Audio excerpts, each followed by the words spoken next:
I hope it's helpful for you. So let me know if I've got the wrong thing happening here on the sound and. Nope, you're good. Okay, and everyone online can hear me? Yes, okay, great. Wonderful. Everybody here can hear me? Yes. Okay. Yeah. Great.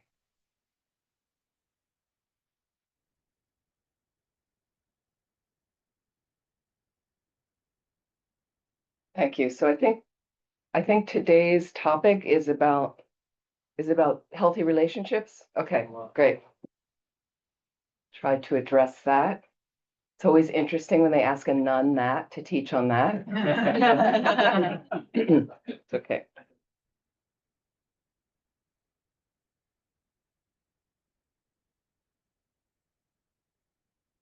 So we often start with teachings a little bit. I'm going to start a little bit differently today. We normally have some prayers like we did last week. And but I just want you to take a moment to sit comfortably, have your feet straight down, meditation posture, and feel that extension of the spine. Many of you are familiar with meditation posture. That's that most important part, is that extension of the spine. If it's possible not to lean too heavily on the back of your chair, your back will become strong over time. And the feet flat on the floor on a cushion under your feet. Perfectly fine to meditate sitting in a chair. And as much as you can, allow your body to relax into this position.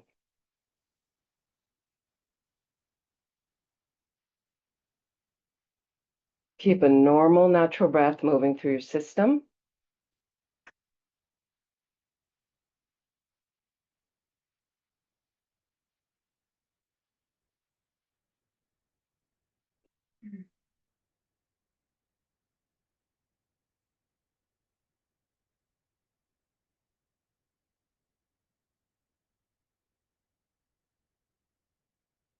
And imagine the Buddha in the space in front of us. We have statues and images. And this is simply a reminder, this image, this fully omniscient being, a reminder of your fullest manifestation. So all your good qualities fully manifest, like wisdom, compassion, loving kindness.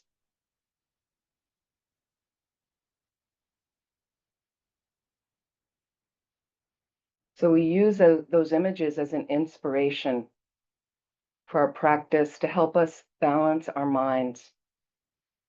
So just imagine that image, that Buddha, that fully awakened being is in front of you. You can leave them out there all day, slightly higher than the level of your head, radiant golden being on a beautiful jeweled throne.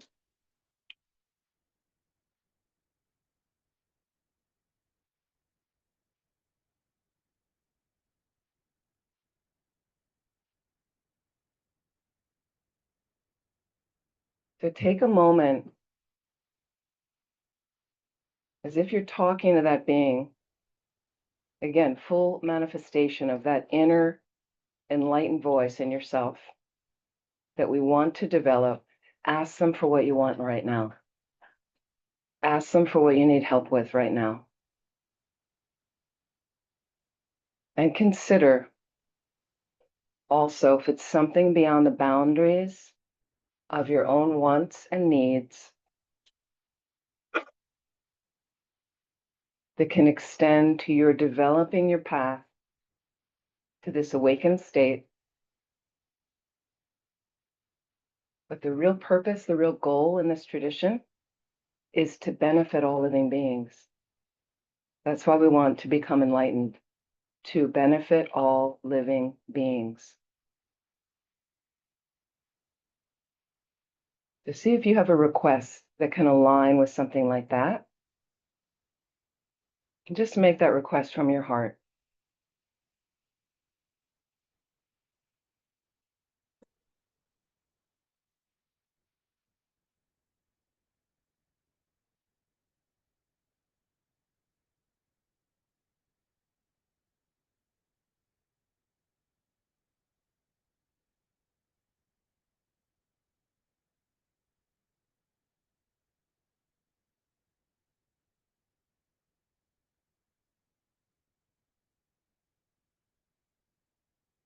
And they're very happy to help. And just imagine from the Buddha's heart, golden light rays start emanating, coming over across to you, melting into your forehead, and granting you all the blessings and realizations.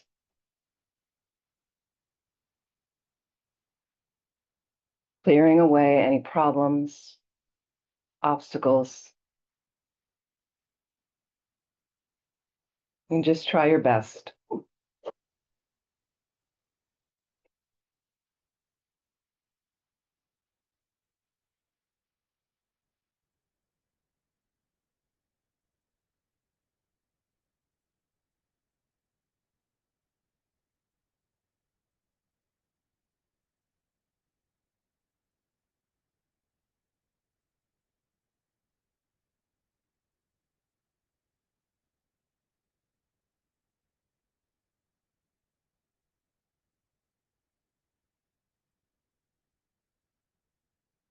So this simple exercise, this is an option always available to you. We are just not familiar with it. But you get off balance during the day, have a problem arising. Why not reach for this instead of the things we reach for? Instead of other things we may reach for. Think about it. That positive energy is always there, available. We just need to connect with it. We need to familiarize ourselves with it more. So from here, one of the most important things you can do all day long is to think about your motivation, to set a positive motivation for any activity at all.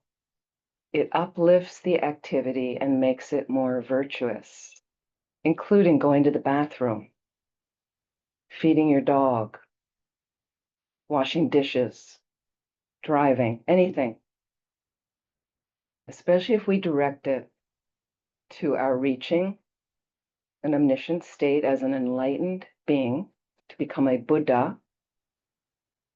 That's what Buddha means. But for the real purpose, to benefit all living beings. To benefit all living beings.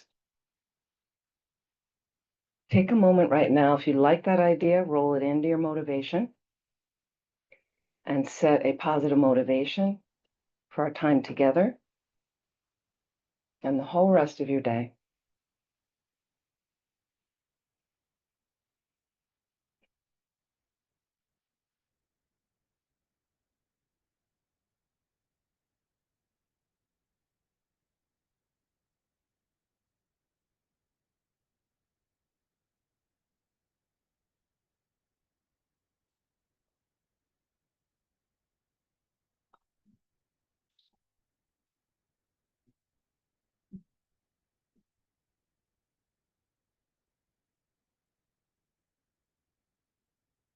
Please relax and slowly open your eyes.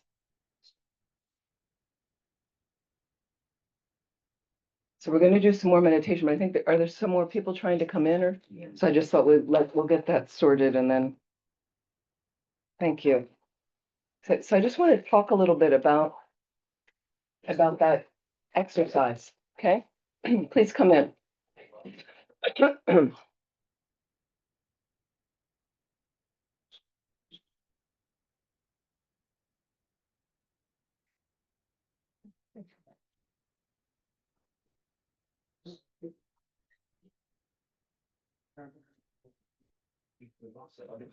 Can we? Yeah. Okay.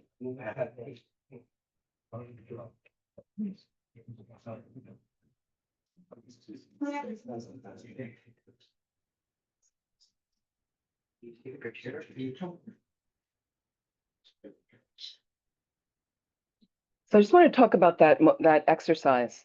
Okay, some of you already do this through the day, right? Helpful? Think about it. It's simple. It's really easy to do. So that's what we want to call on. What happens is when you have a problem, I'm just curious, we've talked about this in other classes here before. When you have a problem, what do? I'm just curious. Anybody? What do you do when you have a problem? Try to solve it. Try to solve. How do you solve it though? You have an issue coming up. You're not happy. You read the Dharma. Okay. Everybody read the Dharma? Let's be honest. Okay. Okay. Thank you. But just be honest with yourself. When you have little problems, then you have big problems, right? Little and big problems. So what do you reach for to give yourself some alleviation? In my mind, I try to think logically of what am I going to do to fix. Right. I mean, try to think logically of what am I going to do to fix the problem. Yeah, great. Yeah. And if you can't come up with a solution, you can, ask other people to. So you ask other people. Do you ever call family and friends? You have a problem? Call family and friends, right? Sure. Sometimes that makes it worse. Sometimes that makes it worse, doesn't it? Because I'm just going to ask you, are your family and friends enlightened? Okay, well, we don't really know unless you know their mind, but they don't appear to be, seems like. So you're going to ask a limited person. We're limited if we're humans, we're limited. So I'm going to go to another limited being. Now they have life experience just like all of you do. Some of that's pretty wise. But I am consulting with a limited person. They're going to give me limited information. Okay? It's different than when you ask somebody like this, or somebody like His Holiness the Dalai Lama, or somebody like this. Okay? But we're not familiar with this and this and this. We're not as familiar. And we kind of go, I don't know what that gold being is about, and he looks kind of strange, and right. But you have to check your mind. So what's the information you get from the family and friends? And sometimes it makes it worse. So and they're going to advise you also from their agenda, what they want, not really what might be best for you. Okay. So the more you start to explore the qualities of a Buddha, if you like, you can read about it in books. There's courses here that teach you about that. You have to start dipping your toe in to kind of, if you really want to be happier, what is this about? How does this work? Who is that person? What does it mean to be Buddha, fully awake? Okay, fully awake. So you want to explore that. That's part of our process, and it makes you happier. Okay, but in the beginning, it's foreign. Okay. And let's be honest about what happens when we have problems. What do you run to? You have Looking for family and friends, and looking for somebody to blame. looking for somebody to blame, right? Oh my goodness, isn't that our culture? It's always external, somebody else's fault. Somebody's doing it to me. She's horrible, he's a jerk. Continual, and it's reinforced from our culture that it's somebody else's fault. Okay. So on this path, we're kind of, I would sometimes call bodhisattva warriors. Bodhisattva is like a Buddhist saint. So we are, with that, the only thing that they go to war with, bodhisattva warrior, is the imbalances in my mind, not somebody else, because that's what causes your suffering. So Buddhism says it's not out there. This is radical, it comes from your mind. So we take responsibility for our mind. Okay, I'm not blaming myself when I mess up. Human beings, the nature is you're going to mess up. So I accept that, okay, but I'm going to try to learn from my mess ups. I take responsibility and go, wow, here's a big pile of suffering for me. And then I have to go back to my meditation space. What is going on? Okay, so that's why that little exercise is, what if I just call on the Buddha a little bit, get familiar with that? So he's omniscient. That means all-knowing. Wouldn't that be cool to be all-knowing? Then every moment, you know exactly what to say, think, or do. Every single moment. You also act from there with great bliss in your mind all the time to help all living beings. It's the source of your happiness. Think of that space. It's inconceivable to us. We never really think about it. All-knowing, what's that like? Right. But it's not about like, well, I don't want to know people's gunky thoughts and all their, no, you know, and then you know exactly how to manifest to help. You have many friends come to you for help, right? And you're limited. You don't know what to say to them sometimes. People come. You know, you see a homeless person on the street, you're like, I don't know, should I give them money? Should I buy them food? You don't know. Buddha knows every second. I watched Lama Zopa Rinpoche. I spent a lot of time with him. I was very fortunate. I was in cities with him, and it was amazing to watch. He gave money to this person, but not that person on the street. Because he knew. Somehow he knew what connection he needed to make. Who, what this, what, every moment he lived. Extraordinary, this being. Unbelievable. Just like this being, that being, His Holiness. Amazing. So your mind can be like that. So when you're omniscient, you have no fear. Anybody here suffer a little bit? Worry, fear, you know? This is our culture. Everybody's freaked out right now. Right? You have no more fear. Can you imagine your mind? And your kids. Many of our kids suffer from anxiety, right? It's the pervasive plague right now of the younger generation. So sad, right? They would have no more anxiety in that enlightened consciousness. Can you imagine? No more fear, worry. Incredible space of mind. Right? And then every good quality that you'd like to have in your mind is fully developed. Sounds pretty good. So why not reach for that? When I have a problem, why not think? So some people have, picture the Buddha around, just to remind them. My little gompa at home, my bedroom, is a little gompa. Now I have pictures all over to remind them. Lama Zopa Rinpoche's space in his house, it was covered in Buddhas, covered in images with, and one time Rinpoche's one of his attendants, came into Rinpoche's bedroom. This is a house in California they used to have. And there's a curtain, Tibetan curtain, covering the door. So she came into the space and she tripped over. Rinpoche's lying in the doorway on one side and his feet, and she nearly tripped right over him. He never used to sleep. But somehow he decided he wanted to lie down. And he said that was the only place he could find where his feet weren't pointing to a holy image. Right. It was the funniest thing. And it's all messages to tell us. Like, do you have Buddha images at the foot of your bed on the wall? It's not, you have Buddhist books, the things just to make it, to have your mind directed in a better way. Okay. Thank you. So I just wanted to mention that as we get settled. So now I want to do another meditation. Okay. So just sit comfortably. And I'll take some questions at the end as well. Let's see how it goes. Please sit comfortably. Find that comfortable meditation space.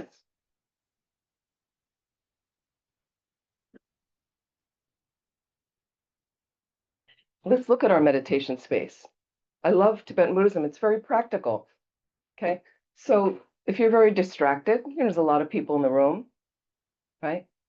Lightly close your eyes. But if you're tired, you're over meditating, you're tired, let a little light in.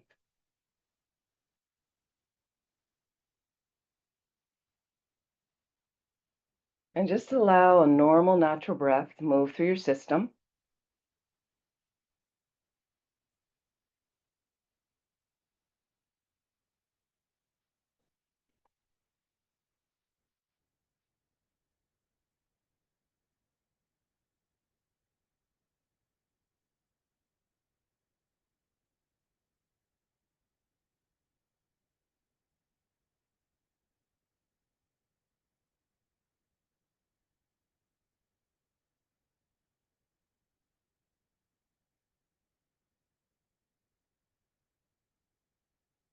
And can you imagine now, please, in the space in front of you, place one person directly across from you, seated, facing you.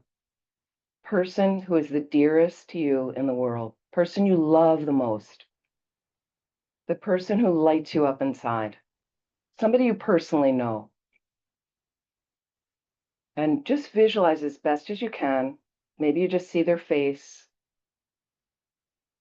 But imagine as if they're really across from you. And as you look at them, just notice the feelings rising in your body and mind right now in relation to this person.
And mostly you feel comfortable, you feel the warmth, these loving feelings, and allow, like you have a gem at your heart, it begins gleaming with that loving energy,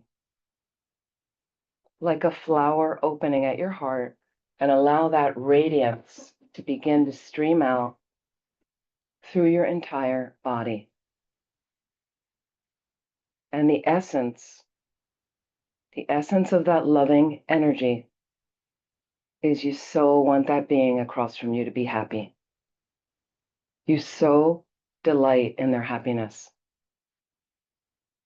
And just allow that radiance now to begin to flow out of your heart across to them, melting into their heart center, enveloping them with pure, unconditional love.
And imagine that favorite person of yours so happy, peaceful, filled with all that loving energy. And let's just move them now to one side of the visualization, over to the side. And I'd like you to place another person in front of you now, an exact replica of yourself, facing you. And you got all that radiance filling your being, filling your body, you seated here in the room, pouring out of your heart center, cascading over to them, melting into the heart there of the front visualization of yourself. Just stay focused on that being, enveloping them with this loving radiance.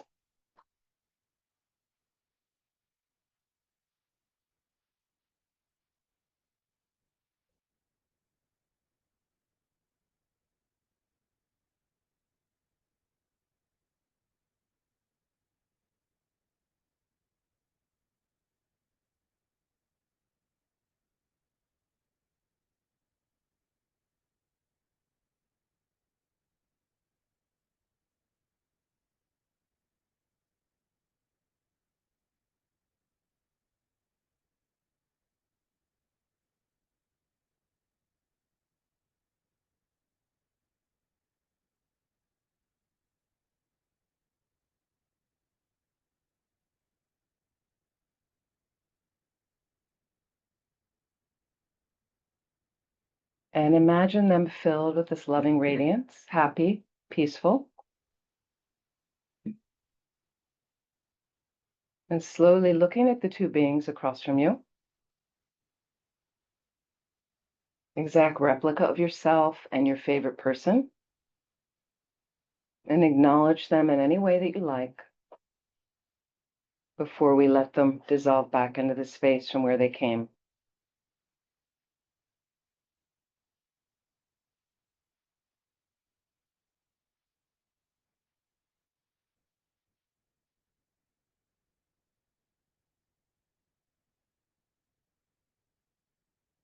And allow them to dissolve.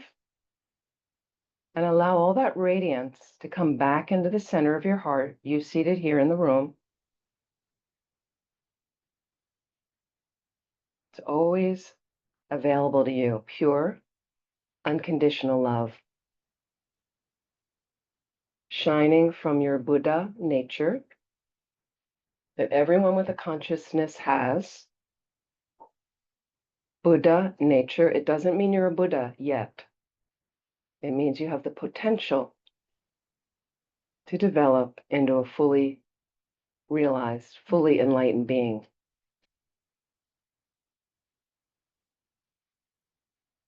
So you're fundamentally good. That's what that means.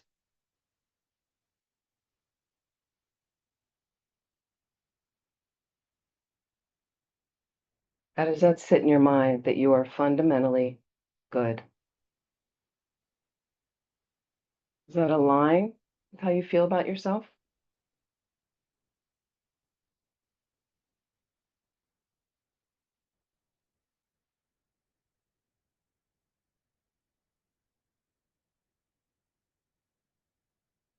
So please relax, and slowly when you're ready, please open your eyes.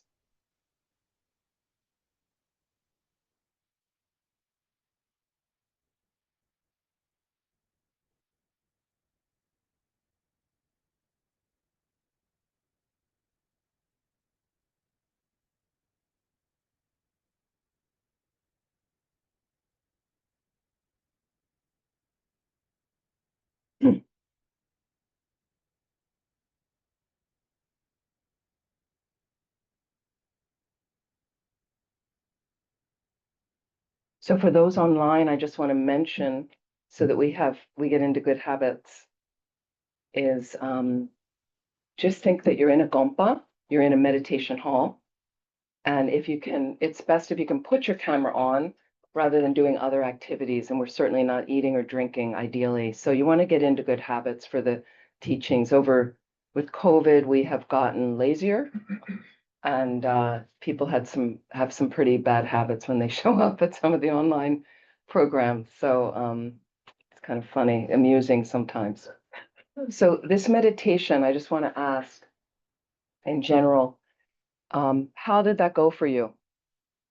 So are you aligned? Great. Roy's there. Are you aligned with, with your Buddha nature that you're good enough? Fundamentally good? Okay. Yeah, great. Wonderful. Some people not. Some people not. Equally sending, how did the radiance go? Sending to your favorite person, sending to yourself? Equally easy to do? Not so much. Not for me. It was much easier for the first person than to myself. To yourself. Some people have that experience. It's really common.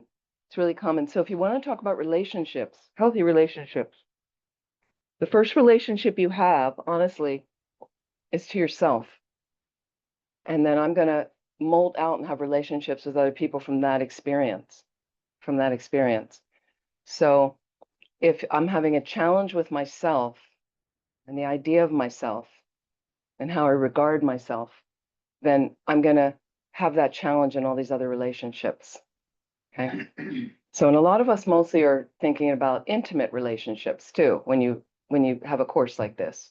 Okay. But we're in relation with all kinds of different beings.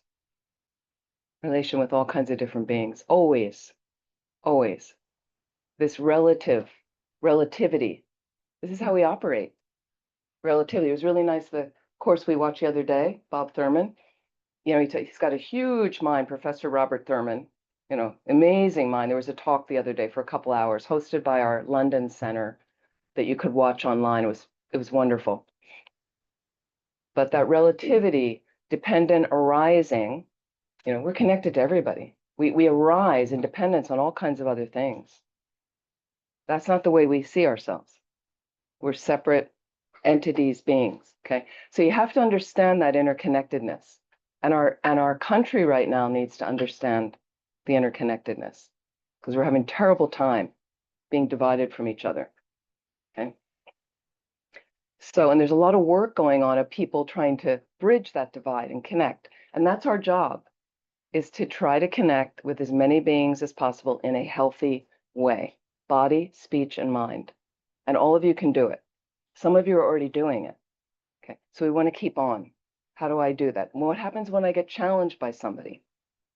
That's the beginning. What happens when I get challenged? So that little exercise, you might need to plunk yourself in front of you more and more and send that loving energy to yourself. And realize, because when you have a formula in the morning, some of you said motivation, Tibetan Buddhist motivation. I want to become a Buddha to benefit all living beings. 2 components. It's not just to benefit all living beings. Okay, and it's not just to become a Buddha, it's to become a Buddha, because then you benefit all living beings perfectly. Okay? So maybe you have that kind of motivation.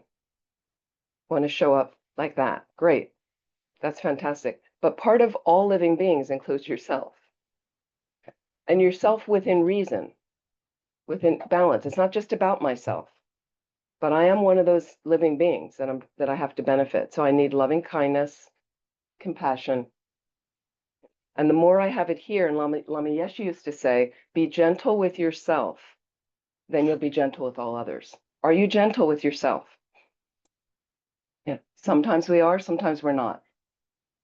When you make a mistake, how do you respond? What a jerk. What a jerk. You make a mistake, what a jerk, okay? Now, I might have some humor when I make a mistake of like, well, you really mucked it up, or did you need to open your mouth then? Did you need to say that? Like, but with some humor. I'm gentle with myself now. I didn't used to be. So now a little bit allowing, okay? Often I'm using this word a lot, allowing, I'm flawed. I'm a human being. I'm flawed. That's the nature of being a human. Human nature is flawed. Buddha nature is not. So I'm not laying a trip on you. I'm not saying I'm bad because I'm flawed. That's reality. Lama always used to say, are you touching reality? Are you touching reality, dear? Okay. So that's my reality, is sometimes I'm going to make mistakes. I thought the wrong thing. We're always thinking the wrong thing, unless you have a direct perception of emptiness. How many people here have that? Okay. Okay, it's difficult. It's something we can attain in this life. But as a result, I have a misknowing of everything that's going on. I misknow stuff. You get a story going. You believe in the story. Your story's not accurate, but boy, are we invested in it. Okay, all around ourselves. So you want to come back that I allow that sometimes I'm going to make a mistake, but I'm trying not to. And when I do make a mistake, I'm going to try to learn from it. And I care about myself, and I have some kindness to myself, and that's who I'm going to meet. So if you have an intimate relationship now with someone, we tend to couple with people, okay, that are going to fill the holes we have in ourselves. That's an unhealthy relationship. That's an unhealthy way to do it. And some of us are just patterned to do that over and over and over. That's all we know. That's how I used to have relationships. Before I was a nun, I had intimate relationships. Now I'm a nun. I don't do that anymore. We have vows of celibacy and things like that. And boy, does it make life simple. Okay. It's great, right? But again, I had thoroughly exhausted that path when I became a nun. Okay. So fortunately, something ripening in me, when my boyfriend at the time wanted to get ordained, so just consulting that. I had thoughts about it as well, ordination, but I was always like back and forth, not. But he was really a little bit ahead of me, I felt like. And he really wanted to do it. And my thoughts were at that time, fortunately, some renunciation arising. Renunciation. What's renunciation? Anybody? Suffering. Giving up this. Giving up Suffering. giving up suffering. That's true renunciation, giving up suffering. Okay, we think it's about giving your money away. No, you're suffering to a level and you finally say, "Oh, enough, I can't do this anymore." So I remember, thinking about he wanted to get ordained, and then I had a passage in my mind of like, so what am I going to do? Am I going to start all over with somebody else? Another relationship? You know how much time that takes? So you meet the person and then you go through all the history, here's who I am, and then all the time you spend and I got tired of it. I went like, God, I'm so tired of that. Fortunately, for me, positive seed ripening, I was tired of that. I didn't want to do that again. Part of me didn't want to do it again. Part of me was attached to that. Well, yeah, I guess I should do it again because it was a habit. I was often doing that with somebody. But there were pieces in between those relationships that I had, past relationship. There were gaps in there when you break up with somebody, right? We're all familiar with that. And before you met the next person, sometimes there's a gap, right? And there was something about those gaps for me that I also analyzed and looked at. Is the beginning of the gap, I miss the person. You miss that couple thing that you're doing, okay? But once I got used to that, I was much stronger on my own. And you wake up on a weekend and I could just do whatever I wanted to do in my leisure time. And sometimes they wanted to do something different than I wanted to do. And sometimes you weren't communicating well. So they had a thought in their head what they were planning to do Friday night, and I had a different thought, and then when we merged and talked about it, I'd be like, well, I don't want to do that. But then you go along, or they go along with you, and then they resent, and then there'd be. So one thing in relationship is, and you can have great relationships. There's nothing wrong with having an intimate relationship, is you compromise, right? Some of you have been married for years. How many people married here? How long? 2.5 years. 2.5 years. So, and It'll be 2 years in December. 2 years in December, One. 1 year. All these new married people, Second. 40 something. 40 something. Here we get compromise.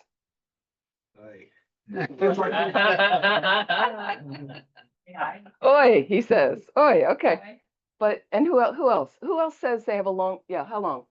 25 years. Good relationship? Yeah. You compromise? Yeah. You bet. If you're gonna have a good, you have to. You have to. That's what, so those relationships, whether you're 2 years, 1 year, you have to compromise. It's the only way. You can't always think the same. It's very rare. It's very rare. I make one joke. I have a very dear nun friend, and we ran a center for 3 years. I lived with her in her house. That was our center in San Francisco. She's still running it. It's a different center now, but it's still our center in San Francisco. And 3 years we lived together.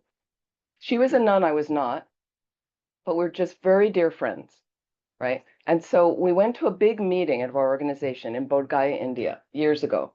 And I remember the Italians showed up. Okay. We have a lot of centers in Italy, wonderful dear friends of mine. They're just do things in a different way. And they were arguing at the meeting. It was just really funny. And she's from an Italian background, so they always gravitated over to us. And then they said, so, at this, and they were always like arguing with each other, fighting with each other, but they loved each other. But that was just the way they're called. That's how they did stuff. So they came over to us and they said, how do you make decisions, the two of you? It's just the two of you. Somehow do you, and she said something like, oh, we never argue, we never fight like that. And they said, well, how do you do? And then she said something like, well, I have an idea sometimes. And then I just said, and I just completely agree with her. Like that's how we just ended up, we had a compatibility like that. So I would have an idea and she'd go, yeah, I think that's like, we just had a similar thinking, but most relationships, there's some similar thinking, but some not. So you have to compromise. So think about it this way. In any relationship you're going to have like that. Do you want to move? Do you want to move over there? Okay, I'm fine. You can. I'm gonna move stuff out of here. I'm sorry to bother you. No, you're not bothering Yeah, I'm me. gonna move things back in a little bit. No, don't worry. It's just easier to see you if it's helpful for you. I'm sorry, thanks. No, nothing to be sorry about. Is right now our planet needs harmony. Okay. And so our biggest role is to try to create harmonious relationships, healthy, harmonious relationships. So it's going to start with you and yourself, then your intimate relationships, then your family and friends, and then it circles out from there. Bigger concentric circles. Everybody, who you go in the supermarket, how do you drive? Don't ask. How do you drive in South Florida? Can be challenging, but you're in relationship with those people on the road. So you want to give somebody the finger when you're driving? Not a good idea. Think about what it says to them. Think about how you feel when someone gives you the finger. Okay. People make mistakes when they're driving. Can we be kind? So you constantly want to reach for kindness.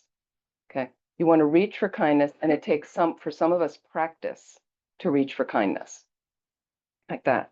So you want it, so some of it happens on your cushion. Am I being kind with myself? And when you're not, you just want to analyze. Why not? Why not? Some of us are tight with ourselves. You mess up, you're holding yourself up to a big standard. I need to be perfect. Okay, that's perfect, the Buddha. As humans, we're not going to be perfect yet, but I can strive for perfection. Okay, but I have to start doing my practice in a relaxed way. Then meditation comes organically. The natural state of the mind arises. And then through that natural state of the mind, I can explore who I really am and get comfortable with that. And sometimes who I really am right now, part of it is glorious. Okay. Part of it needs a little bit of work. And that's our role on the spiritual path. That's what I'm doing. I'm adjusting, I'm enhancing the positive qualities I like, developing that more. And then the stuff I don't like, I'm working on purifying it, cleaning it out. We have purification practices. That's our role. Okay. So let's look at how we engage, let's say, more an intimate relationship. Okay. Is anybody interested in that? Is that why some of you came? Okay. Okay. So let's look at our person. So, and you have to have some context. If you have some understanding of emptiness, best way to have a relationship from the nature of reality, really accurately looking at reality. And that comes from reading about emptiness in the thinner books, studying emptiness. What does it really mean? This lack of inherent concrete nature. It's not the way we interpret our partner, our object of attraction, things like that. Okay.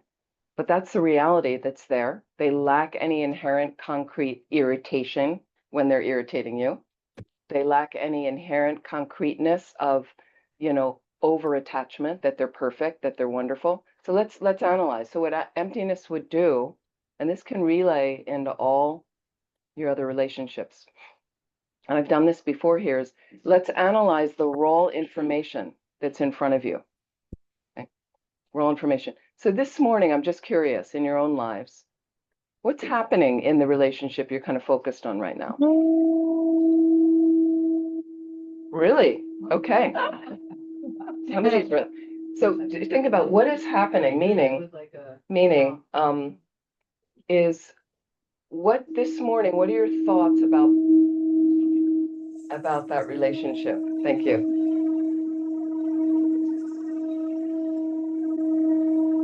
Wait, we've got a little, oh, thank you. Great. Thank you. Meaning right now, what do you want to focus on in that relationship? Anybody? It's all different for people. What's your main thing you want to kind of deal with? You're struggling.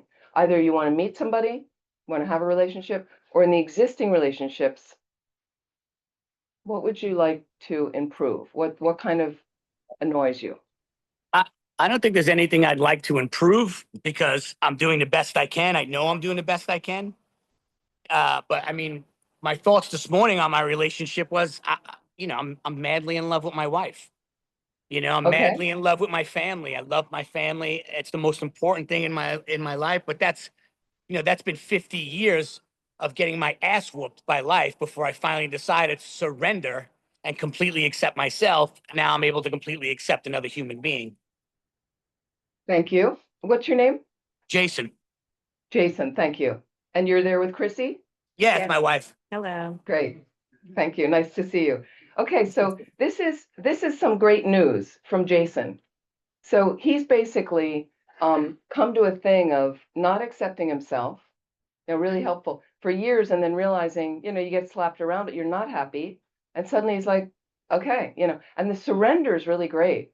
The surrender is that allowing for a while. Like I keep suffering. You keep doing stuff in relationship, right? That's not working. Anybody in that space? Right.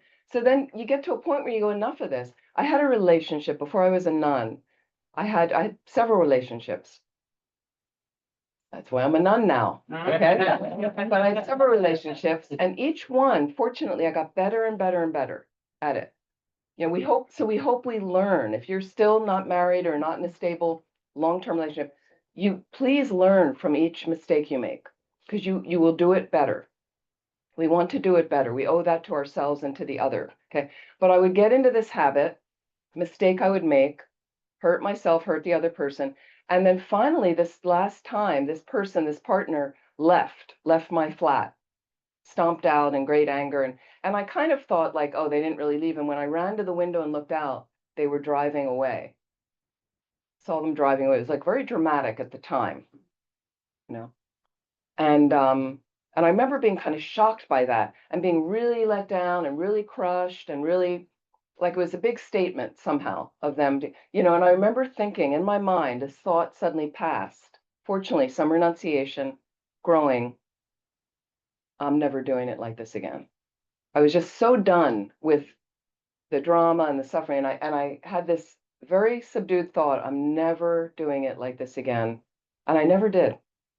I never did again like that. I never got caught up in that. So that's a nice pile of renunciation. I can't. So you get to a point when you go, but then you have to go back and analyze. What did I keep perpetuating? Why did I do it? What was I thinking? How did the result turn out? Suffering, right? So what could I do differently? And that's where you have your meditation practice and you sit down and you look at yourself in your mind and you analyze. Okay? So look at the habits that go on, right? How would I change it? You do a little role play right there on your cushion, over and over and over.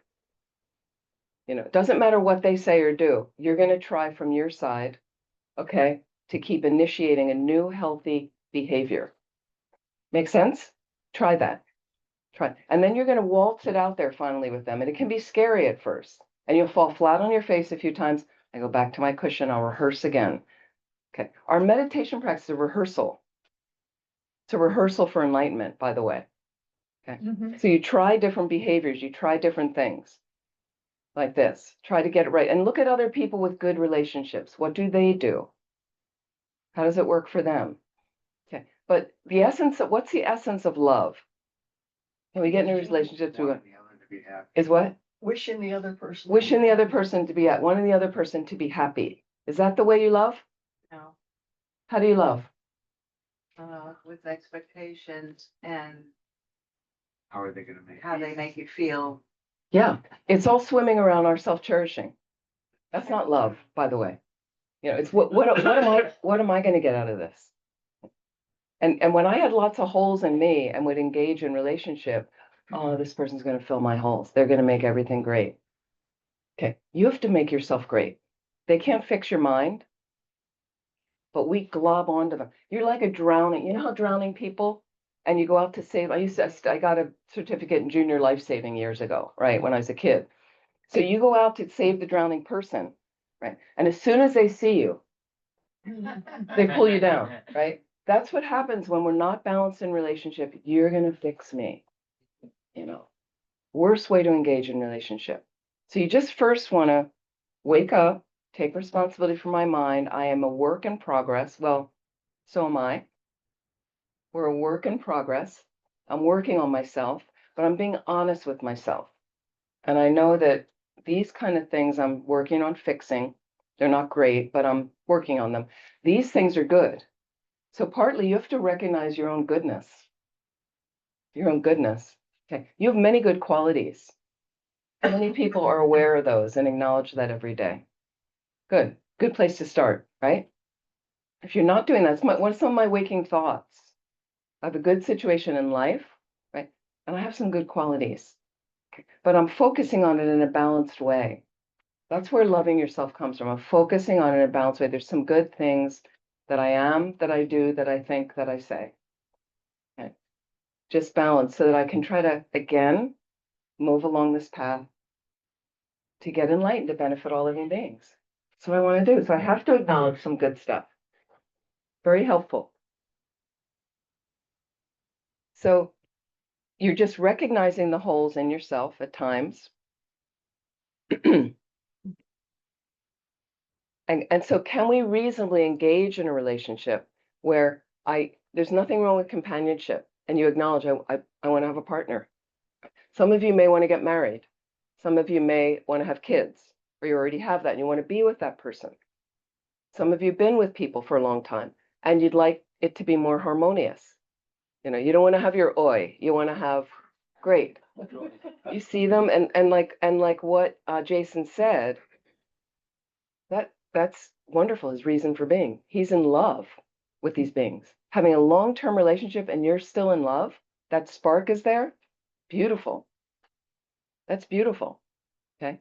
And how do you keep it alive? Okay. So let's analyze. First of all, the real love is I want them to be happy. I want them to be happy. I have to get my ego out of the way a little bit in this relationship. The unhealthy parts of your ego. It's not just about me. Hey, what are you doing for me? I want to do this tonight. I want to do, again, the compromise. The compromise. Slowly. Okay, I'll take questions and hold that thought. So again, think about love is mixed with attachment for ordinary beings. What's attachment? It's attachment. Exaggeration of qualities of something. It can be that. It can overestimate what's really out there. And when you feel attached to someone, what's going? Not wanting to be separated from it. Not wanting to be separated from it. And as far as the difference, so with love is you want the other person to be happy. What does attachment want? I want them to make us happy. I want to be happy, Yeah. for them to make me happy. Okay? You get into a relationship like that, everybody suffers. Attachment's one of the three poisons in the mind. It's really a tricky one, attachment. We equate love and attachment. We always equate love and attachment. Okay? And people will say, I had an old boyfriend. Well, if you weren't really attached to me, you don't love me. Okay, you didn't understand. Didn't understand. I've had people layer on me a long time ago. If you really loved me, you'd get jealous. I had a boyfriend that used to say that to me. You'd be possessive. Okay, that's negativity. Jealousy is one of the delusions in the mind. It's an imbalance in the mind, that's all. So he didn't understand because he came to a relationship with attachment. Okay, so it's going to be mixed, and especially our kids. You have a relationship with your kids, the strongest attachment there probably is. And Lama Yesh used to say, know that you can have relationship in general, but it's really hard to do it without attachment. So you just have to know that. We get attached to our partners, and to have a kid that you're not attached to, it's really hard. Of course, you love your kid, but you also have a lot of attachment. And attachment means I need them to do this thing, and I need them to go to this university and study this and marry this person, and I want them to live here, and like that. So you just acknowledge that and realize, and then they have to go off and do their own life. If it's with your kids, did you do everything your parents wanted you to do? No. So why do we expect our kids to? Right? Rarely do you have a kid like that. You want them to explore, experiment, the way we did, to find out who they are. Then you have the best relationship with them. The more you let go, the more you let go. And the more you yourself are healthier. So let's analyze with emptiness now, our being. Okay. So here's your basic raw information about the person, the data that is there. Okay. They have a fleshy oblong thing. That's their head. I'm going to call it, sometimes that is material here. Okay, called hair. There's two circles here that are colored. Okay, you got this, they breathe through. And then this is an interesting thing. There's a hole here and sound comes out of the hole. That's their head. Everybody with me? Okay, then there's a longer torso thing. Okay, and 4 appendages. That's your person. That's who you're in relationship with, or that's who you'd like to be in relationship with. Because some of you are new, you want to meet someone. Some of you have been in a relationship for a long time with somebody. Okay. But what happens is, in Jack's way, is the person gets glommed into, they're always like that. We don't even see them anymore. we don't really even listen to them anymore. How do you listen? Those of you who've been together a long time with people, right? How do you listen? How do you listen to your partner? I don't know. Okay, something to investigate. How do you listen? I'll give you an example. How do you listen to your partner? One ear. With one ear, you bet. If they're always there, and it's good you have one ear, some we have no ears. Okay. So think about this. This is the long time people, long time folks, okay? Here's your most beloved. Jason, how do you listen to your partner? How do you listen to Chrissy? Attentively, because if I don't, she's a black belt in Muay Thai. She'll beat my butt. Okay, good for you, Chrissy. Good for you. Okay, I- Chrissy, I how do you listen to Jason? Go ahead, sweetheart. I do my best to do so with an open mind. Very nice. And Okay, yeah, I try hard. I'm always working on it, but I try hard. I do. thank you. How long have you been together? Actually, just a year. Married a year. Married a year. So it's Married a me. year. Yeah. Yeah, And how this- long together before that? Only a few months. 3 months. This isn't our first go around. We've had prior experiences that we learned from. Okay, great. Okay, very good. But we Okay, know each other 40 years. We grew Oh, up in the okay. same neighborhood, but we never hung out with each Okay. other. So, right. okay. Great. So here's what normally happens. This is for Chrissy and Jason and everybody else. Okay, you're especially the person you've been around a long time. Okay, well, you take them for granted, right? Oh, yeah. They're always going to be there. Yeah. She's always saying the same thing. He's always doing the same thing, right? So they start talking. Now listen to what you hear. This hole has opened. There's your information. The hole opens and sound comes out. Okay, this is your most beloved person, though. Most intimate person to you, the dearest person. Wouldn't you want to listen a little more attentively? Because it's that special person, right? But here's what we hear instead. They're talking, and what we hear is, what comes in is, I didn't get a word. Maybe I'm watching TV, I'm on my phone. Yeah. And then later, they gave you some information, you heard none of it. And so later, then they say, I told you. And what do you say? No, you didn't. Yes, I did. No, you didn't. Yes, I did. Right? And then conflict arises in the relationship. So listening attentively, active listening, huge way to communicate. Communication isn't just about expressing yourself clearly. Okay. It is about listening attentively to that person. And it's an offering you give to your beloved. It's an offering at the beginning of the relationship, in the middle of the relationship, at the end of the relationship. Let's do that. Okay. And then the other thing is, how do you express yourself in relationship? Communication is such a key part of it. How do you express yourself? Okay. So this is your whole opening up. What are you saying? So there are people in relationship and they expect their partner to be a mind reader. People are not unless they have shine, calm abiding, high level of meditative absorption. Do any of you have that in here? Okay. Then you can read minds. Then you're clairvoyant. But until then, we're not. So it was interesting because my last boyfriend was a wonderful guy. We actually got ordained together, if you can believe that. And I remember at one point he said something to me, and then I looked at him and I went, what other kind of vows did you think we were going to take? You know, like this was the best kind. It was the best way to break up, actually. It's fantastic. So he would hold stuff in his mind, not, and kind of grunt at me that when I would ask him, something, when are we going to do this? Because I wanted to help him with something at the cabin.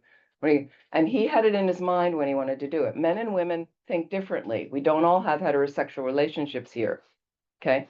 But if you are in a straight relationship, you think differently. So his whole thing was being my provider. He wanted to take care of the wood for the wood stove for the cabin on his own time and do it and kind of surprise me and all that. But I wanted to help him with it. So in order to help him with it, I needed to know when he wanted to stack the wood and chop the wood and so that I'd be available. But he didn't want me asking him that. So he would never respond when I'd ask him. That was really helpful. The silent treatment. Okay. So some of it is to express or just to say, I got it covered.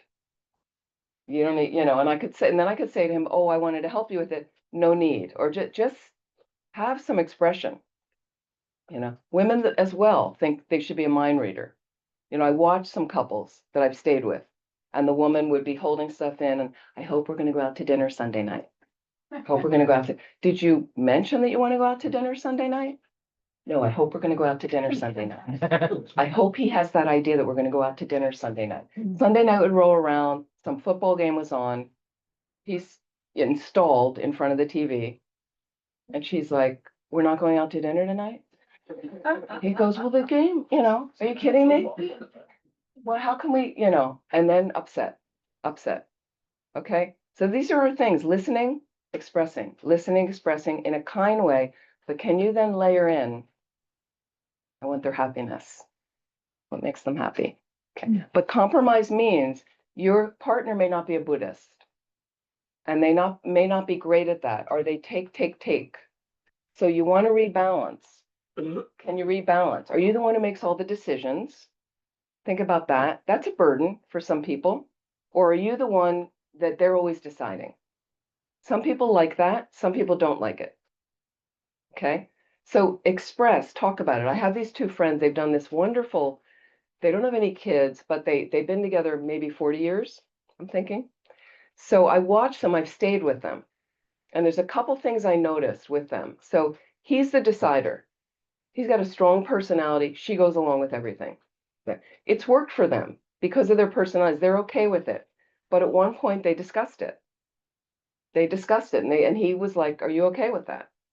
Like every holiday is his decision, everything. And she'll do the planning, but he makes the decision. And finally they talked about it. And he said, well, this next holiday, what if you decide?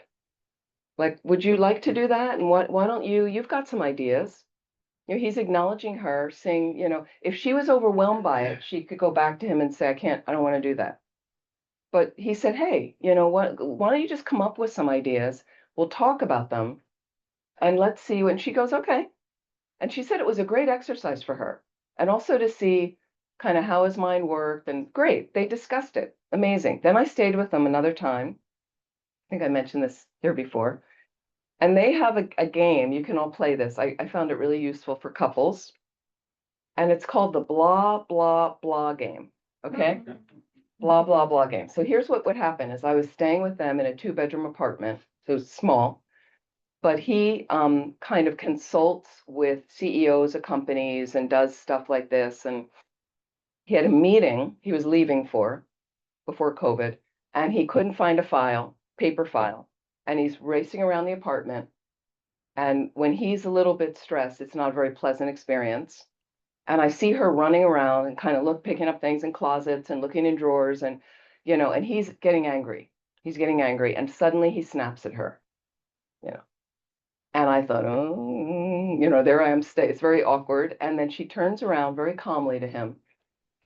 And she says, what I heard you say was blah, blah, blah, blah, blah.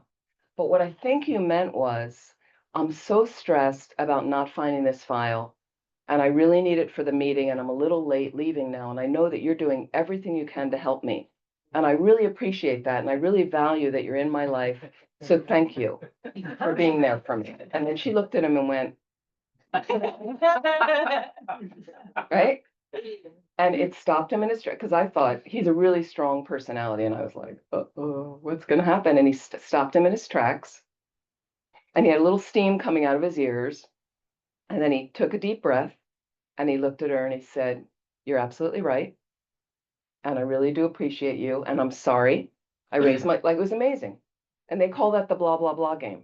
And I was so amazed by that. I was like, and he did it to her as well once when she snapped at him about something that he did. And then so that was a way they, with humor, could develop a game that works. That's kind, funny. You could use humor and it really stopped them, but to acknowledge each other. I care about you. And I know you're trying to help me. Thank you. And take responsibility for your mind. I'm sorry. Okay. So now here's another thing with emptiness. Okay. We just went through the raw data. got the oblong thing, got this torso, this, and the whole, this gets us into trouble, this whole. It's only sound coming out.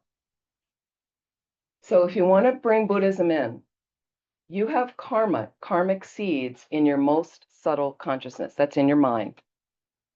Consciousness and mind are equated in Buddhism. It's not your brain. Separate from your brain, it's not physical. Karmic seeds, how did the karmic seeds get there? Okay, you planted them in past lives, past experiences of your body, speech, and mind. Makes an imprint in your consciousness. And that imprint will definitely ripen. If you do positive things, say positive things, think positive thoughts, it ripens in happiness for you. Say negative things, do negative things, negative thoughts, ripens in suffering for you.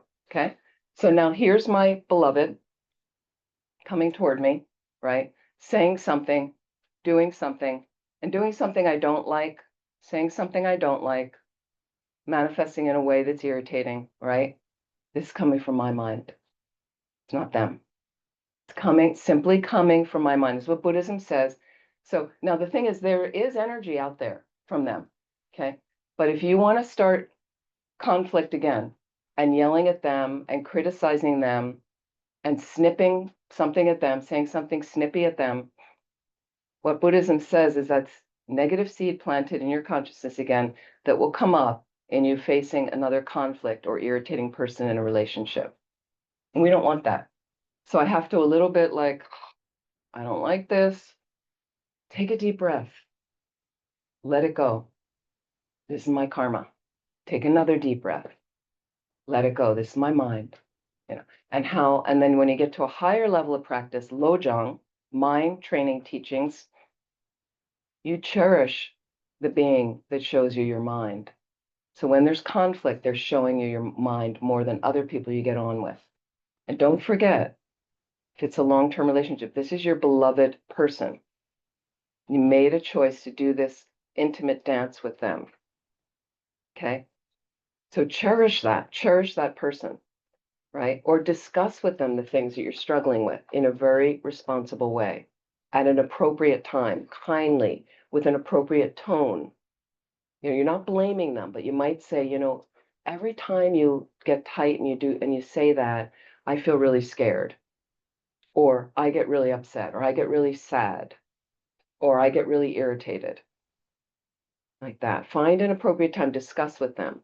There are relationships where one partner doesn't want to discuss that much. They're introverted. They're quieter. So have a compromise again. I was with somebody at one point, this last boyfriend, and when I brought something up that I could tell something wasn't going well, something was brewing, his response was, everything's fine. There's nothing wrong. So that's it. That's escapism. So make sure if that's one of your things, like first, so just say to them when you can talk about it. You do need to talk about these things.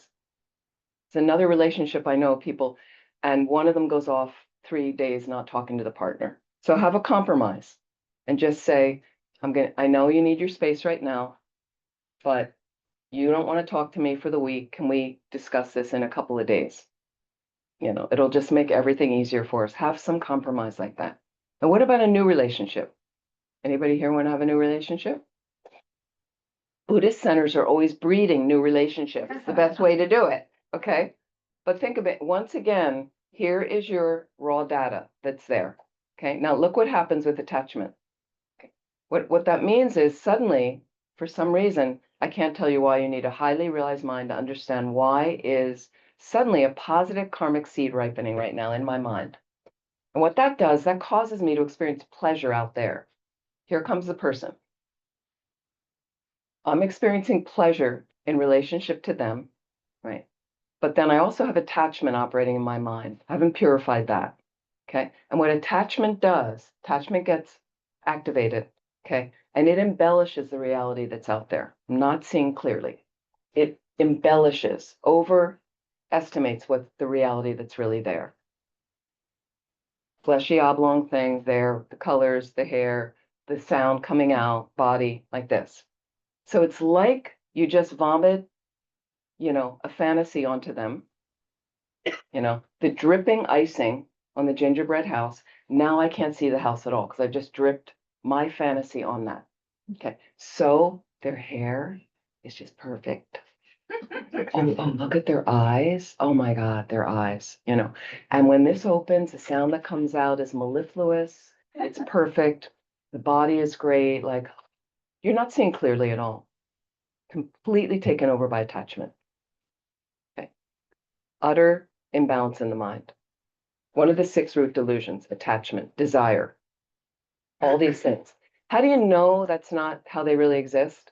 How do they know how that's not really how they exist? Okay. Because other people see them differently, right? They're not so like, gotta have that. Oh my gosh. We see it all the time. We see it in politicians. Some people like the person, voted for them. Some people don't like them, didn't vote for them. Is it the person? No, it's my interpretation of them. Like that. We see that in our country right now. Part of the country thinks this is great. Part of the country says this is not great. Is it that? It's your mind. It's your karma ripening. Okay. And the same thing when somebody's irritating, there's the data that's there. Okay. And what happens is when they're irritating, somehow this opens.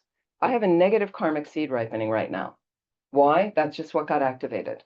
Based on what they open their mouth, I interpret it. So irritating. She's saying it again. He's saying it again. Right. Or I'm just choosing blot it out. I'm not listening anymore. They're doing the same thing. So long-term couples, you know, are you growing the relationship? Are you growing the relationship? I have friends that really work on their relationship. They have great long-term relationships and they work on it. They talk about it. I just had friends I saw about a year and a half ago. And they've been married for, I don't know, 30 years, something, maybe longer. And they are Catholic and they are consultants at their church for when new couples want to get married. So it's perfect because they've had this long term. They have 3 kids. They have 3 kids. And so what they do is they're near retirement. And the female partner, it's female male, she wants her husband to retire. Okay. He sees retirement as death to him. He doesn't really want to do it. He changed careers. Right? He was a successful software salesperson to support their family for years, did that, didn't really want to do it, but he did it. All he wanted to do was teach. Okay. So he finished all that. The kids are grown. He's now teaching in a kind of underprivileged school, you'd say. A school where kids are challenged, right? I think he's an amazing teacher. I think he's an amazing, can you just turn the sound down so he don't, yeah. And he's an amazing teacher. And he really loves it, right? So his wife wants to travel. She wants to travel with him. Okay. So they've discussed it at length. So she goes on some trips on her own. She's comfortable to do that. Right. And then when he has breaks in school, they travel. So they found a way to compromise. Eventually he'll stop teaching slowly. It'll work, but they talk about it. They wake up, they talk about it. They're very devoted to their family. Their kids are great and they're fun to be around. You know when you visit people and it's not so fun to be around them. So just think about if it's a new relationship and you're noticing the attachment, I've just vomited a projected fantasy onto them. Okay, spend a little time getting to know them before you jump. Okay, because eventually the icing drips off and you're 6 months into the relationship and their feet smell. You don't like the thing that she does with her hair. And you start to see who they really are. And you see if that works. Is that helpful? So question. Oh, well, just quickly, you were talking about the problems that people have today with being on opposite sides politically and all other things. So they separate from each other and they can't hear each other. I also hear a lot about family estrangement. We have a lot of friends and a lot of them have family sisters, brothers, children, mothers, fathers, all kinds of estrangement. Now, one of the parties doesn't want the estrangement, and the other one is not willing to come to the table. Then what do you do? She's talking about family estrangement. She also started talking about, what's your name? Susan? Susan. she started talking about when you get divided from people, and our country's pretty divided, say politically. So one thing I just wanted to mention about that, there's several groups that are creating dialogue exercises. One of them is called Braver Angels, if you're familiar with that. I'm starting to do some work, a little bit of research with them, and because one of our roles, if you got yourself in this room, honestly, I really feel like one of the things we can do is to start creating healthy dialogues and relationships with people, especially those we see as other. And you can do it. You don't have to agree with them, but you can still, talk with them and discuss, and you find there's a lot of other things you have in common. And that's a way we're going to start to bridge the divide. I think we have to do that, like that. So it's not about convincing them and doing this, but slowly through those relationships, you'd be surprised what happens. And they're much better able, you're better able to listen to each other once you have a healthy relationship. Family estrangement, sometimes and the person may have died before you could remedy, is you can do something called Tonglen meditation. Tonglen is giving and taking. It's a very profound meditation, part of our bodhicitta teaching, so a higher level of the Lam Rim of our underlying philosophy. So you can put the person across from you, and slowly you can learn Tonglen meditation of how you're imagining as you inhale, you're taking their suffering, the breach, the miscommunications, the anger, the fear, whatever is going on that keeps you separated. And it doesn't harm you as you take it in. It harms your self-cherishing, like a knot at your heart center. Just harms that. That's what gets in the way. And as I reduce that, I'm filled with a greater sense of spaciousness and peace. And as I exhale, I offer that to them, bringing them up slowly. And it's amazing the ripples it sends out, what it does. So I can just do that on my own privately. I don't have to discuss it with anyone, and just see slowly if some of the rifts get healed. Another thing that can happen is if the person will not meet with you in the families, is you can always apologize. So what I would recommend, Lama Zopa Rinpoche has done this, has recommended this, is I would buy the person a little gift that's not talking to me. I mean, it can be a little thing of chocolates, or find out what they like. Little gift, nicely wrapped, write an apology note, mail it to them, send it to them, get it to them, right? And you might say, I have nothing to apologize for. Okay. They hurt me, right? Anyway, that got created from your mind.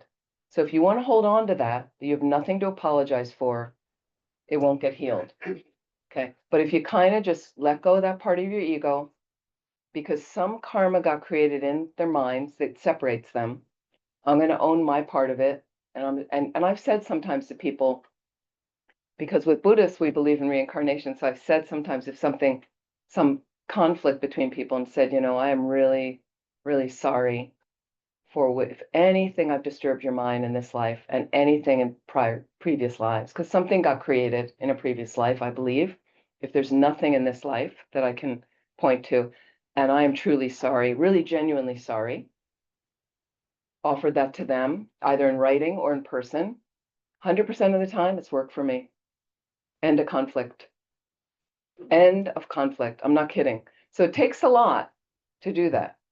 I mean, the interesting story, Lama Zopa Rinpoche had a student in Singapore. He arrived there, stayed with this couple. Husband was furious with the neighbor. It had a feud that was going on for years, to the point where the husband bought a new car and the neighbor came and scratched the side of the car with the key. It's like stuff like that. So the wife was so done with the husband, the feuding. So she pushed her husband and said, you have to talk to Rinpoche about this. You have to end this. This is too much. It was really creating so the student talked to Rinpoche, and Rinpoche told him, what does he like to do? And Rinpoche said he golfs. I mean, the student said he golfs. Rinpoche said, then you buy him a box of gold golf balls, wrap up nicely, and you write an apology note, whatever you created to serve, and you offer that to him. And so the student, when they finished the interview, the meeting, the wife asked, what happened? And she wasn't in them. And the student said, the husband said, I'm not doing that. I'm not gonna, He couldn't deal, but he somehow managed to finally do it, which with real genuine, really meant it, delivered the thing, and that was it. That was the end of the conflict. And the neighbor apologized to him and said, I'm going to pay to have your car repaired. That was the end of the conflict.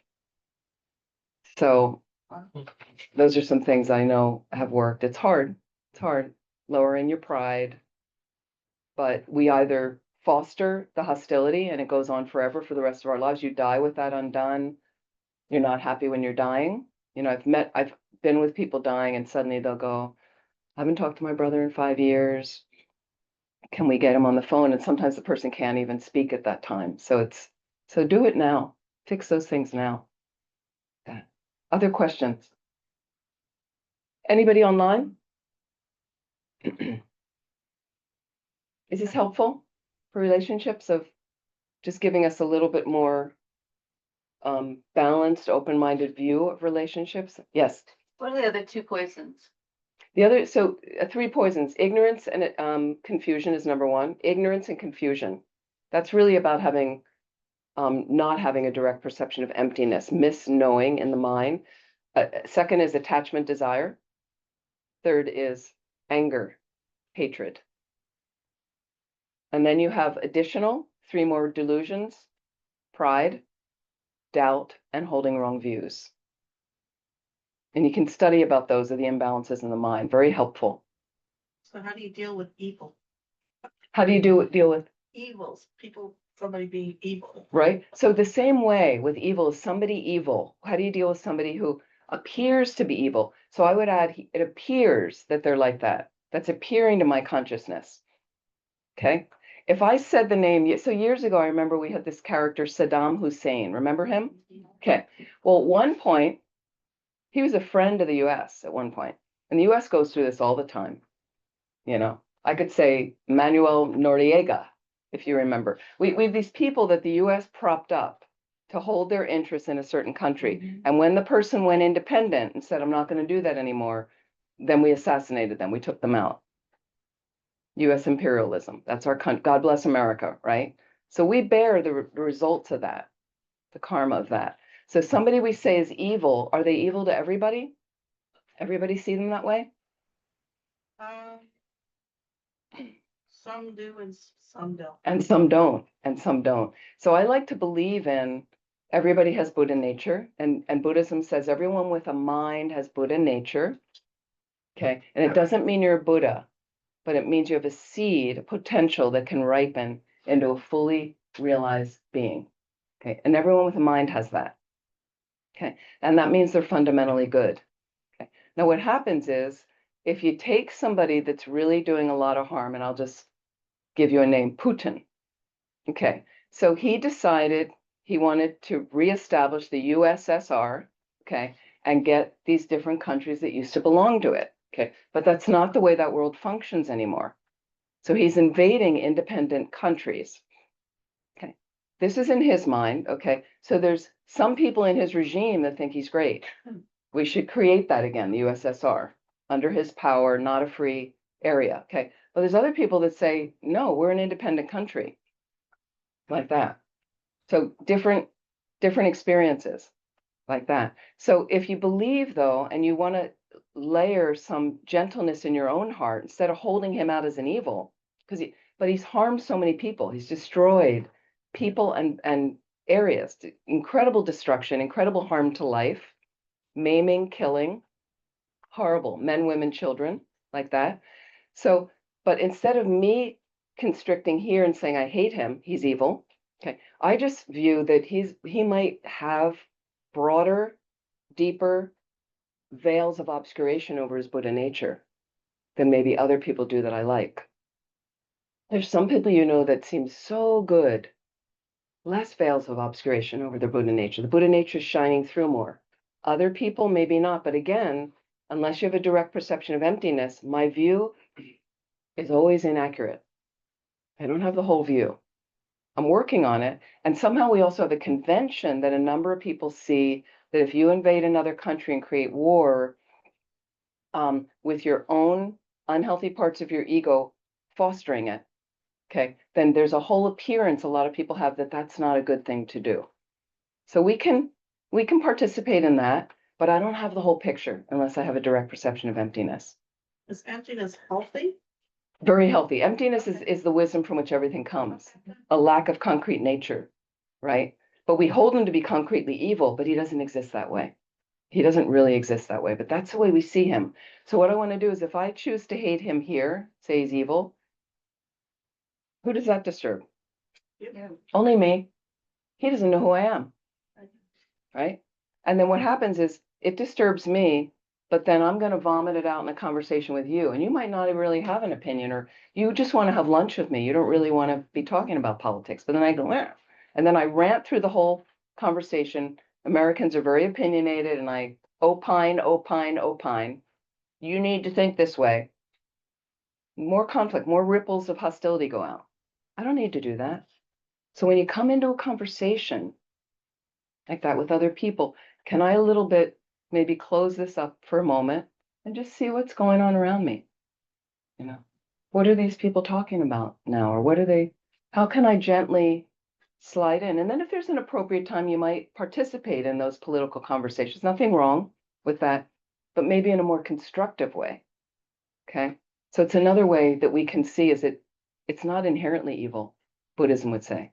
Nothing concretely evil, which means if it's concretely, independently, inherently evil, which is often how we see stuff, very black or white, okay, then it's always like that for everybody.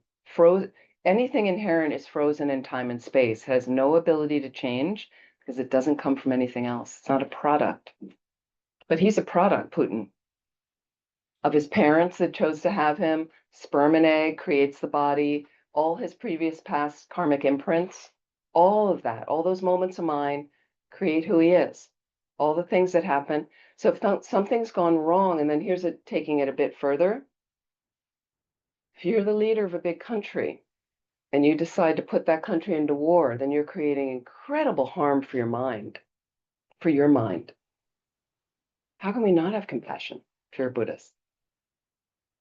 How can we not have compassion for that? What he's creating for himself in the future, that makes me sad. Not only for what he's doing now makes me sad, but he's a living being. I signed up in the morning to benefit all living beings. Okay, that includes him. So I think about what he's creating from, what it appears to me that he's creating for himself in the future. How can we not have compassion? So is that helpful? Different way to think about it? She's not totally convinced. Well, evil's evil. You think evil is evil? Okay, so I feel like some people are evil and Okay. the things they do are evil. right. So if you want to hold that in your mind, how's your mind feel? Peaceful? Okay. No, I don't. I have emptiness now. Okay. I have let it go. Yeah. So, but emptiness, you want to analyze a little bit more. Really think about what is emptiness and explore that. And it settles everything. So it's a very profound part of our philosophies. Keep poking at that. Yeah. Yeah. Thank you. Chris. How to deal with having to live with people, for example, like a business environment, right? That these people, you have to work with them, you have to be with them every day, but they have toxic comments and they have toxic subjects that they bring on all the time.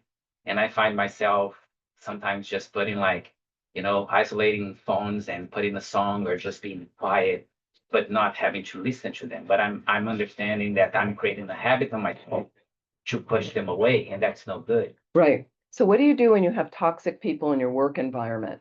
Is what's your name? Hernan. Hernando, what he's asking. So this happens all the time. This happens all the time. So the one thing is, again, working on the raw data that's there.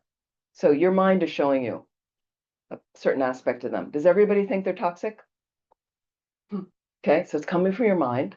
So do your purification practices to remove the toxicity. Like, so when I do Vajrasattva at night, I might have some specific, this is a deity practice that helps us purify. It's fantastic. Lama Rinpoche would say, once you learn and hear about Vajrasattva, once you learn Vajrasattva practice, this was Rinpoche, you're crazy not to do it.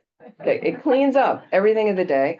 And I would specifically, sometimes I have things during that day of specifically cleaning up my toxic work environment. Completely cleaning up the view I have about this person, the negative view I have about that person. Like, so you can draw it right into the specifics of your day if you like to do that. It's coming from your mind. And your options are, if you get close to one of these people, I've worked in work, we'd have lunch in the lunchroom together and somebody would be like years ago, I remember. So occasionally, if I get a chance, I stop going to the lunchroom to be with these people. I didn't want to hear. Then one of my friends that was used to me being at lunch would say, "Oh, you don't like us anymore. You don't come, you don't hang out at lunch." Then I said to my friend, "You know what? I really do like everybody, but it's really hard for me to be around when so and so they start talking about this. I don't feel comfortable with that. I think that's really racist, or it just seems to be really sexist to me, or whatever it is." Okay. And just kindly, calmly saying to my one friend there why I'm not doing it. And if they're aware, they may choose to choose something else. And then eventually, one of those people that was toxic, I might be able to have a conscious conversation with them. Very gentle, not attacking them, but saying, that, and maybe I say it in the lunchroom, I'm sorry, but I'm just not, this is a lunchroom public for everybody. And, that joke is really, I'm just finding makes me kind of sad, makes me feel sad. Not that you're bad, it makes me feel this way, makes me feel sad, or it makes me feel a little fearful, or maybe I say it to them privately, quietly, so they're not embarrassed. I'm just feeling like what happened in the lunchroom today, and if I choose that, the furthest thing then is if I can't change anything, you can choose to get another work in another work environment. But you have to purify it in your mind because you're going to go to another work environment. If you haven't purified it, your mind goes with you, and there it is again. Let me try. Anybody online? So is this helpful? Yes. So I thought we're out of time, so I just thought maybe we'll conclude, and if you like, at the end. So I brought this. This is from His Holiness the Dalai Lama. They are mani pills. They're herbal pills. Okay. I can give you a few, and what you do is you can put them under your tongue, 1 pill, 2 pills, 3 pills, if you like, whatever. Put them under your tongue, let it dissolve. It doesn't interfere with other medication. You want to think it's from the King of Kindness. Just feel like it's medicine from the medicine Buddha, whatever, you can, if you want, you give it to a pet that's sick, give it to somebody else that's sick, can put it in a little vial of water, and let it, and then you can just take a sip every day till it dissolves. So if you'd like, you can come up and have a little, I'll give you some mani pills if you'd like. So what I'd like to do in conclusion, thank you so much for joining, is any positive energy we've created. And some people think attachment and relationships, they're going to have some magic pill of like, she's going to tell us how, but the kinder you are and the more loving you are to yourself in a balanced way, those are the relationships we start having, But of course, if there's an abuser, you set boundaries. You get yourself away from the abuse as soon as possible in a reasonable way. And then you do the work you need to do to learn forgiveness, acceptance, things like that, slowly. May we dedicate whatever positive energy we've created from our time together to helping us fully wake up and have healthier relationships through better communication, better expression skills, better listening skills, to take responsibility for our minds by understanding our role in the relationship, finding healthy, reasonable compromises, also being satisfied and whole with ourselves, best way to engage in healthy relationships. And may it also help us move along a path to enlightenment so we can benefit all living beings. May we grow that love and care in our hearts for ourselves and all others. I dedicate to all the wars all over the planet and conflicts to be eased, ended immediately, and for harmony to pervade all of our activities. For all those suffering on the planet, may they be eased of the suffering immediately, completely, and for the great flourishing of all of our centers, especially Thubten Kunga Center.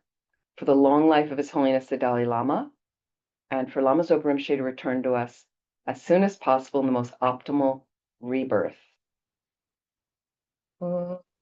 Gewadi no duda glama sange jugurne jiwachi kamalupa de yiselago parsho. Janchu Sanjorin Boje, Make Banam Ke Gurje, Ke Panyam Pame Payong, Gane Gandu Belwajo. Thank you so much. Thank you. Thank you. Thank